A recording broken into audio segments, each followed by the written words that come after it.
এবং সেটা অমক কুয়ার ভিতরে আছে। আমার একটা চিরুনি সংগ্রহ করছিল আমার যে কাজ টাজ করে ইহুদি ছেলের মাধ্যমে। এটা আনার জন্য আমি নিতে যাচ্ছি। রাসূল সাহাবায়ে কেরামকে নিয়ে গেলেন, হযরত আলীকে পাঠালেন। সাহাবায়ে কেরাম গিয়ে কুয়ার পানিটা শেষ করে ফেলে দিল। ভিতর থেকে ওই চুল ওয়ালা চিরুনিটা বের করে আনা হলো। জিব্রাইল শিখিয়ে দিলেন, আপনি সূরা ফালাক এবং সূরা নাস পড়ে ফু দেন, দেখবেন গিট্টাগুলি খুলে গেছে, আপনিও পরিপূর্ণ সুস্থ হয়ে গেছে। রাসূল পড়তে লাগলেন, কুল আউযু বিরাব্বিল ফালাক মিন শাররি মা খালাক।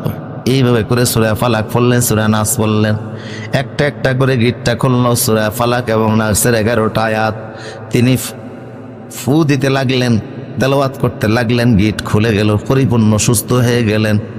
একেবারে সুস্থ, মনে হয় যেন কোনো অসুস্থতাই নাই। লাবিদ নামক লোকটাকে ডেকে জিজ্ঞেস করলেন, আমার বিরুদ্ধে এই কাজ করছো কেন?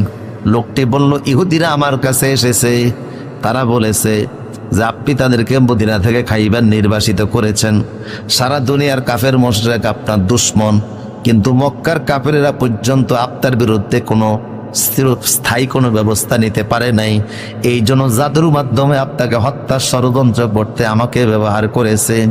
আমি আসলে দোষী, সে তার দোষ স্বীকার করলো। আল্লাহর নবী এত বড় অপরাধ করার পরেও তারে তিনি ক্ষমা করে দিলেন। কারণ রাসূল ব্যক্তিগত কারণে কারোর থেকে জীবনও প্রতিশোধ নেন নাই। সুবহানাল্লাহ। শরীয়তের অপরাধে যদি কেউ অপরাধী হয়েছে, রাসূল শাস্তি দিয়েছেন, ব্যক্তিগত কারণে কারোর থেকে তিনি শাস্তি নেন নাই। প্রিয় সুধী,